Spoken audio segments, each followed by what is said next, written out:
It has been 3 years since Russia's invasion of Ukraine. Good evening, I'm William Ingalls. And I'm Kate Kopatich. The Ukraine president marked the 3-year anniversary by hosting European leaders at a war memorial in Kyiv.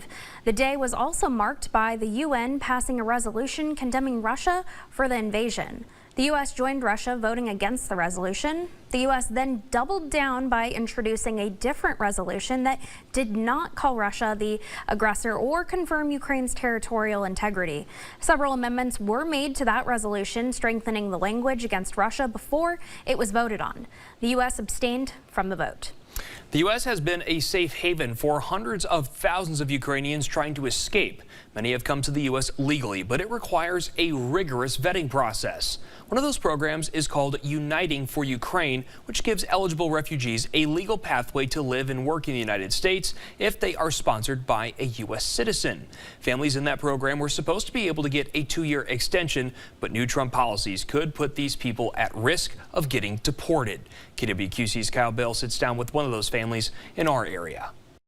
She does phenomenal work with permanent makeup, and she does lips, eyeliner, and eyebrows. There's not many estheticians that do all 3 of those. A star has been born at Salon Ellie in downtown DeWitt. And then her eyelashes. There's far and few between for people that can come to a small town and be able to get those services done. And it is great for us because it adds to our list of services here at the salon. But just less than 2 years ago, Yana, her husband, and 2 children fled Ukraine in the aftermath of Russia's invasion.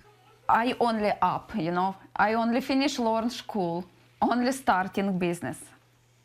All my money it's school, or rent a lower car and education school and finish. I only up. Despite the challenges of learning a new language and juggling the U.S. immigration system, Yana says there's no other choice.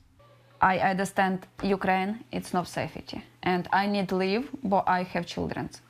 If I know children, my life it's no matters, With the help of the DeWitt community, Yana says she is thriving. If people believe you, you open door every. In DeWitt, Kyle Bales, KWQC, TV6 News. Yana and her family's current legal status expires in May, which then puts them at risk for deportation. But her sponsors say they are optimistic changes will be made before that date after having meetings with Iowa Senator Grassley and Representative Miller Meeks. Now, earlier today on the other side of the aisle, Senate Democratic Whip Dick Durbin introduced the Protecting Our Guests During Hostilities in Ukraine Act. The legislation would provide temporary guest status to Ukrainians such as Yana and her immediate family who are already in the United States through the Uniting for Ukraine parole process. The bill allows Ukrainians to stay and work in the U.S.